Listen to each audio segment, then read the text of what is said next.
More than any other creature, dragons are a symbol of all that is D&D. From the savage white to the majestic gold, dragons represent the greatest perils adventurers face at any point in their careers, as well as the greatest rewards they may hope to claim.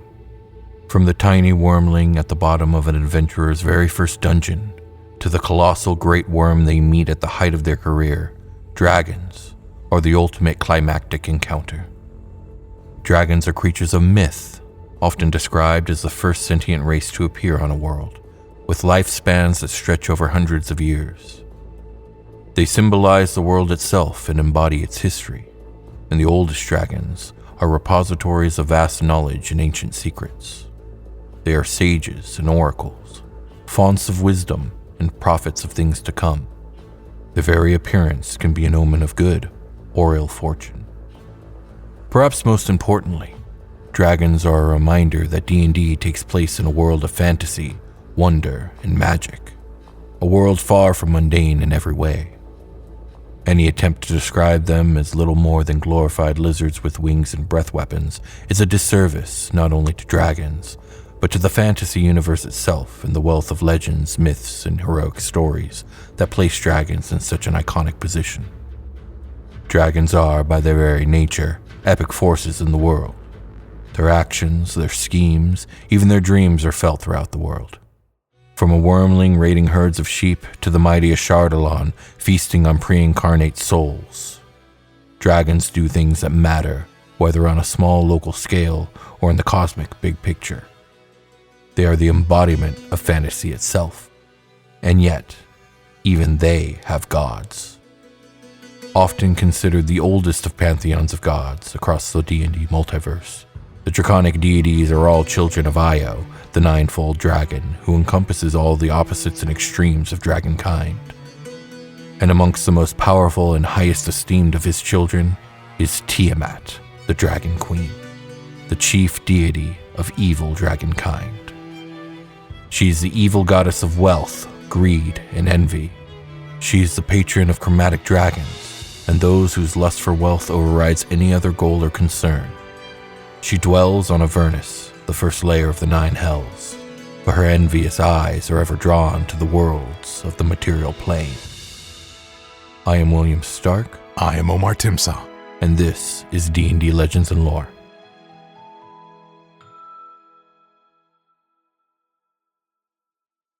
The 5-headed progenitor of chromatic dragons, Tiamat, embodies the vices of evil dragons.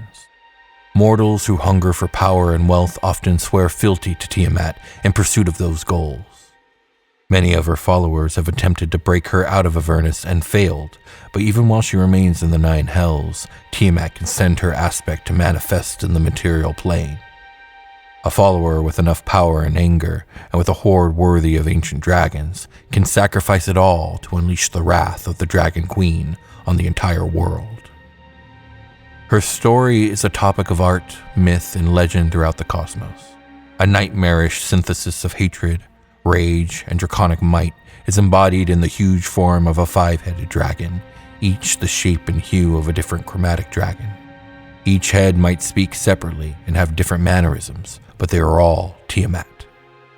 Each head's color runs the length of the neck and into the forepart of her body as stripes, gradually blending into 3 stripes of gray, blue, green, and purple over her back and hindquarters, then merging into a muddy dark brown tail that ends in a scorpion's venomous barb. Her underbelly and legs are greenish-white, fading into her upper body colors. Once unleashed, the aspect of Tiamat rampages across the world, acquiring any treasure she can find and destroying any creature that dares to cross her path. Tiamat is rumored to have more than one form, including lesser versions of her full divine might. These aspects might appear as powerful versions of her chromatic children, or as versions of her own 5-headed form. The chromatic dragon is also rumored to be able to take the form of a humanoid, most often a dark-haired female mage. Tiamat is a greedy, vain, and arrogant goddess who embodies all the strengths of her chromatic progeny, but few of their weaknesses. She is entirely focused on acquisition of personal power and wealth, and views mortals as hapless pawns in her struggles with other deities. She can be charming and fey when necessary, but her self-serving, evil reptilian nature is readily apparent to those who look. She concerns herself with spreading evil, defeating good, and propagating evil dragons. She enjoys raising the occasional village, city, or country, but only as a diversion from more subtle world-spanning plots. She is the villain who lurks in the shadows. Her presence is felt but seldom seen. Tiamat constantly seeks to extend the power and dominion of evil dragons over the land, particularly when her subjects find themselves embroiled in territorial disputes with good dragons. Tiamat unfailingly demands reverence, homage, and tribute from her subjects. On a personal level, the Dragon Queen is hateful, spiteful, and never forgetting any kind of slight. She enjoys such wretched pastimes as torture, bickering, and fighting among her consorts, as well as destroying valuables and treasures which her avatars bring to her, sometimes as offerings from mortal evil dragons. As an evil god of wealth, greed, and envy, she urges her followers to hoard wealth and take vengeance for every slight. She is the divine example of the principle that might makes right, and that creatures should take what they desire from others. Those who lack the strength to defend their possessions are not worthy to own them. Her dogma declares that all rival deities of all creeds and from every pantheon are inherently tyrannical. They seek only power at any cost, despite their honeyed words. The Dragon Queen is the only being powerful enough to defy the gods and overthrow their despotic rule. She demands her followers work tirelessly toward the day when Tiamat will banish the gods from the material plane and unite the world under her rule. Toward this goal, follow her commands unquestioningly, and be willing to sacrifice yourself in her service. To overthrow the gods requires power, and power is acquired through the accumulation of wealth and magic. Power demands respect. Chromatic dragons everywhere are to be venerated as the spawn of the Dragon Queen and paid homage. And when Tiamat assumes her throne, her draconic children shall serve as her dukes, and her clergy as their mortal vassals. There are many myths and tales surrounding the origin of the Dragon Queen, and they differ greatly depending on who is telling the tale. One myth, often related among Dragonborn, reveals an unusual reason for the enmity between Tiamat and her twin brother Bahamut. Long ago, Io created his first children, intent on perfecting all aspects of dragons. His first child was a striking creation, full of all the perfect physical characteristics of dragonkind. Io named it Vorel, which means beautiful in Draconic. As it happened, Vorel had very limited intellect and discernment. Vorel was sweet-natured, bright-eyed, and eager to please, much as a friendly dog is with its master. Though it was flawed, Io still loved this little dragon. Io found that one form was too limited to contain everything he wanted to include. So he made two, one male and one female, one good and one evil. Embodied in them were the passions and propensities of all dragons. These offspring were Bahamut and Tiamat. Io intended for the two wormlings to grow up together, learn from each other, and eventually mate, bringing together all the attributes of dragonkind. The children of Tiamat and Bahamut would be wonderful, perfect dragons. Instead of familial love and affection, immediate rivalry sprang up between the two. Their natures were too much at odds to allow them to feel affection or even respect for one another. Both of them sought Io's approbation and competed for his favor. Bahamut strove to gain his father's good regard through exemplary behavior, trying to be the noblest creature he could be. Tiamat, on the other hand, used cunning and caprice. After several schemes failed to raise her above her brother and her father's affections, Tiamat designed a dramatic plot. The wormling goddess endeavored to sow jealousy and enmity between Bahamut and Vorel. She had Vorel destroy some of Bahamut's favorite magical devices. Although Bahamut merely reacted with regret at the loss of his treasures, Tiamat told their father that her brother had been enraged by the destruction. Then she waited until a time when all others in the household slept the deep sleep of dragonkind. She slew Vorel, Io's first creation, and spattered some of her victims' blood on Bahamut. Tiamat knew that Io loved Vorel and anticipated that Bahamut would be slain or at least exiled for his apparent murder of the firstborn. But she had erred. She supposed that Io would react as she would in such an incident. The creator of dragonkind, however, did not respond with the short-sighted rage and impetuousness Tiamat expected. Instead, his love for his children led him to investigate and ascertain the truth. Grievously disappointed, he banished Tiamat from his presence. He still cared for and loved his daughter, but could not continue to foster her in his household. With this rejection, Tiamat's love for her father turned to hate. She then decided to bring forth creatures of her own and became the creator of evil dragonkind. Bahamut felt driven to oppose his sister's evil and became the king of the good dragons. In this way, Io lost 3 children, 1 to death, 1 to evil, and 1 to good. Some say that he still hopes to create a perfect race of dragons through the offspring of Bahamut and Tiamat. The great eternal wheel turns, and Io is patient. The Elegy for the First World is an ancient Draconic poem of unknown origin, found with minor variations in the collections and traditions of dragons across many worlds of the material plane. Various creation myths told on different worlds echo some of the themes and notions of this poem, particularly when they describe dragons or draconic gods being involved in creating the world. But the heart of the poem is a profound assertion not found in any of those individual myths.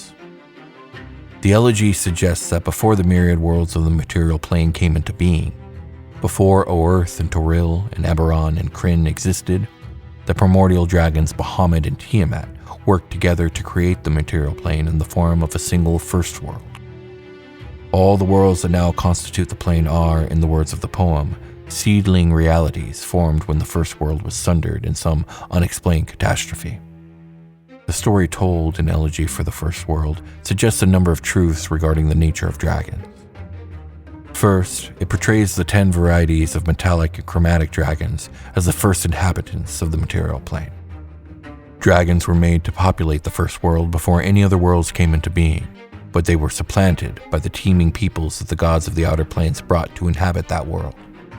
The Elegy likewise suggests that dragons are living embodiments of the primordial energy of the first world, which now flows throughout the material plane, and that they are thus inextricably linked to the magic of that plane. The religions of numerous worlds teach that humanoids are creatures of a dual nature, part material and part spiritual, made of the essence of both the material plane and the otherworldly outer planes. But dragons, at least in the view of Elegy of the First World, are wholly material, dwelling in the material plane and embodying its essential nature. Many worlds have myths and legends about Bahamut and Tiamat, though these primordial dragons are sometimes known by other names. But Elegy for the First World differs from nearly all those legends in its mention of Sardior, firstborn of dragonkind. The poem suggests that Bahamut and Tiamat created Sardior together, and that ruby-red Sardior then joined with Bahamut to craft the metallic dragons, and with Tiamat to craft the chromatic dragons. Some dragons who have studied the poem believe that Sardior was destroyed and shattered along with the first world, and that the ruby dragon's splintered consciousness became the gem dragons on the new worlds of the material plane. And thus it was that the proud god Io, forefather of dragons, went forth alone to meet that formidable primordial known as the King of Terror. The confrontation raged fierce between the divine and the base for long days, as grievous wounds were wrought by both upon the form of the other. It continued in such ferocity unabated until the vile King of Terror took up his crude axe and dealt to noble Io a fearsome blow that shattered his divine form, hewing the valiant god in twain. The vicious primordial's triumph was not to be, for no sooner had Io's sundered remains fallen to earth than they rose up to assail the beast as the twin gods Tiamat and Bahamut.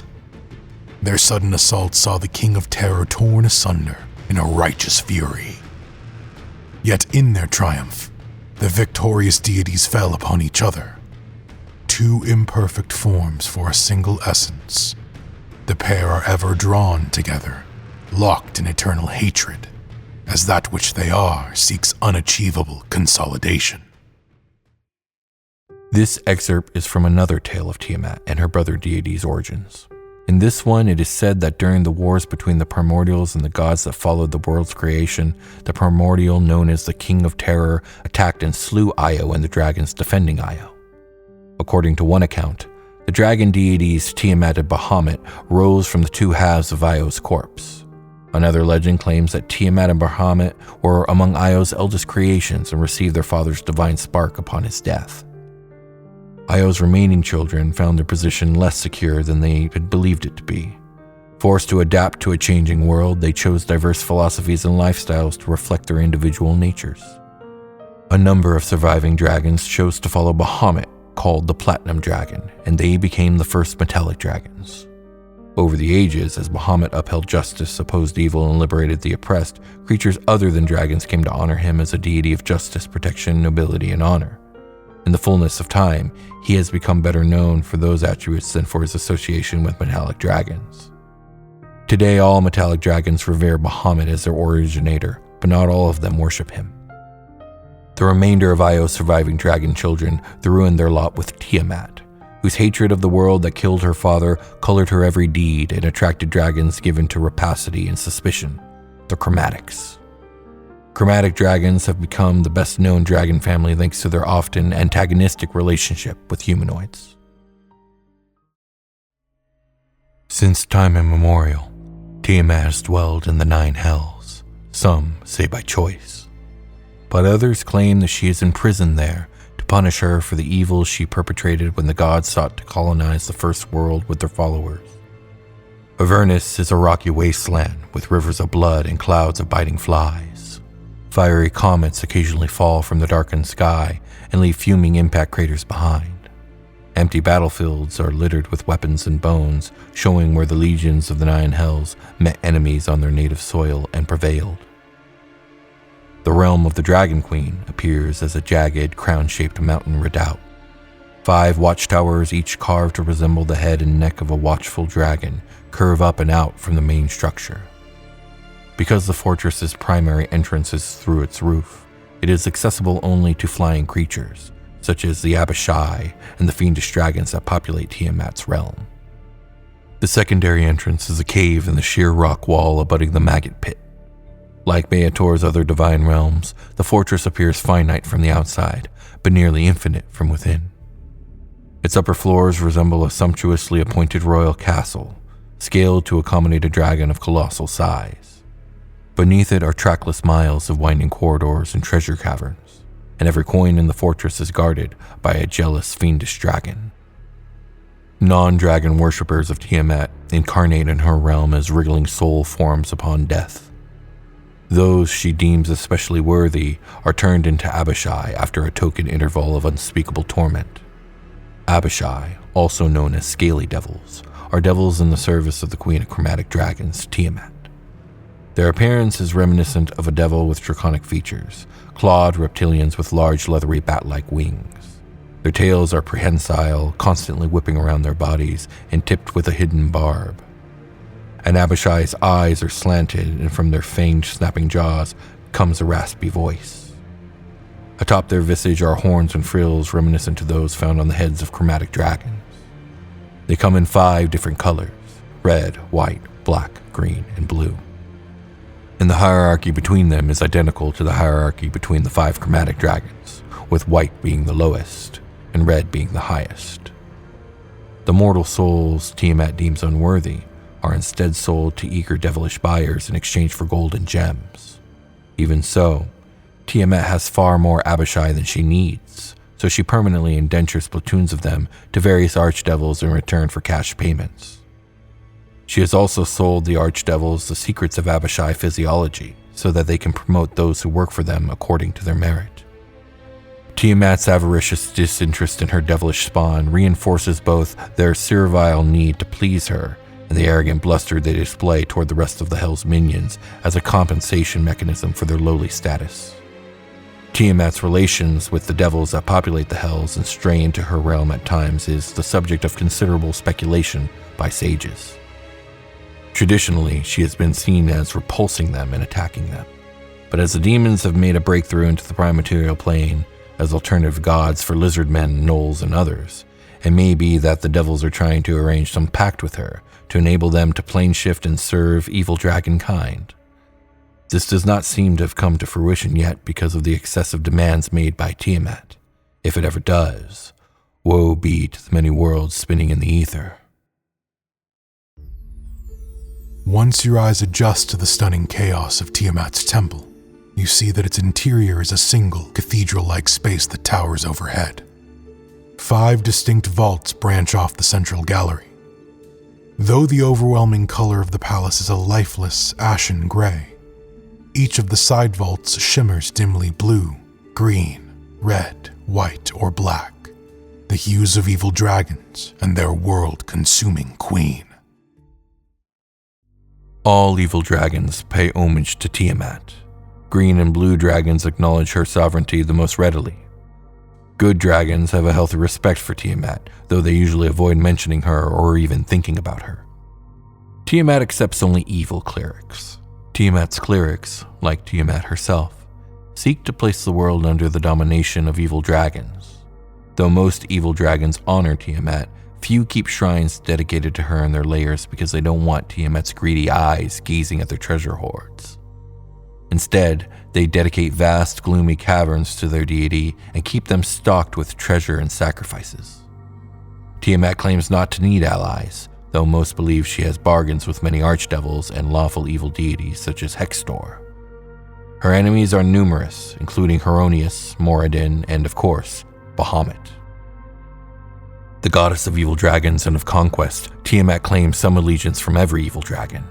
Those who devote themselves entirely to her cause, however, are among the most fearsome forces of evil in the world, living embodiments of her destructive power.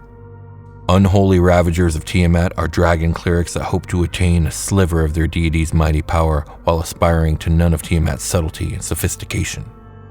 Unholy ravagers live only to destroy, and when they set their minds on destruction, no stone is left standing on another when they are finished. The followers of Tiamat are sent on various quests to further her grand machinations. Some are easily understood, such as aiding one of her spawn against a dragonborn who seeks to destroy it. Others are less obvious and include tasks as varied and hard to understand as burying a specific magic item at a designated location. Tiamat urges her evil dragon blood followers to go forth and populate the world, fill it with her spawn, and either destroy or enslave all others. Temples of Tiamat are constructed in the former layers of long-dead dragons, typically vast natural caverns. They are dominated by frescoes of the Dragon Queen surrounded by her numerous consorts, being worshipped by countless humans, demi-humans, and humanoids. All such temples are filled with vast piles of wealth to be sacrificed to the Dragon Queen, and hence are rife with traps and guardian monsters and constructs. At least one, and sometimes 2 or more, juvenile or young adult chromatic dragons lair in the depths of most temples of the Dragon Queen, guarding her altar and the temple's riches. They rarely stay for more than a few decades, but Tiamat's cultists are always quick to recruit a new inhabitant. Tiamat's most hated enemy is Bahamut, the Platinum Dragon, with whom she shares control of the faith of dragonkind.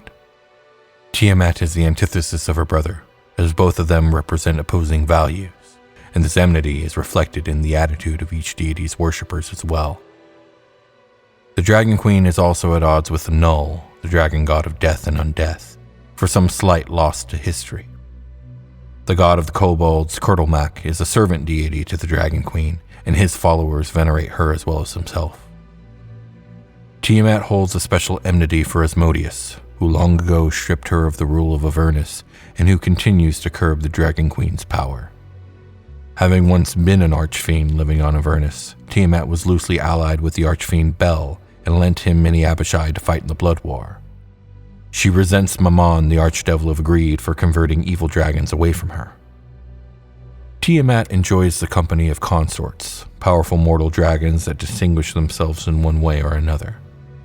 Her consorts are usually chromatic, but she has been known to court catastrophic, metallic, planar, and scourge dragons. Famous past consorts include Umphelamon and the now undead Dragotha. The number of Tiamat's current consorts is unknown, but might exceed 5. One is not a dragon at all, but a dragon-born annihilator named Casaris. As a unique type of chromatic dragon with the traits of the 5 most common chromatic varieties, Tiamat is a foe to be reckoned with in battle. Along with the standard powers and godly senses of a deity of her rank, those who have seen her fight have claimed that her heads were able to cooperate in battle, and that those heads had the ability to use the breath weapons and spell-like abilities common to their species. Although her sheer size prevents claw and kick attacks while on the ground, the Dragon Queen is adept at their use while flying. She also has a stinger on her tail that injects a powerful venom on her foes, killing them in agonizing pain. The maelstrom filling the central apse of the temple suddenly splits open with a crack of thunder. The gargantuan heads of 5 dragons begin to tear and gnash their way out of the rune-lined pit of fire that forms there. Tiamat, the Dragon Queen, is about to burst bodily from her confinement in the 9 hells and enter the world. This has been D&D Legends and Lore. Thank you for watching and listening. If you enjoyed this episode, please remember to like, comment, and subscribe. And please consider leaving us an Apple Podcast review, as it helps tremendously with discoverability. If you're interested in supporting us and helping us keep the lights on here at D&D Legends and Lore, please also consider checking out our Patreon or becoming a YouTube member. And with that being said, thank you again for watching, and happy adventuring.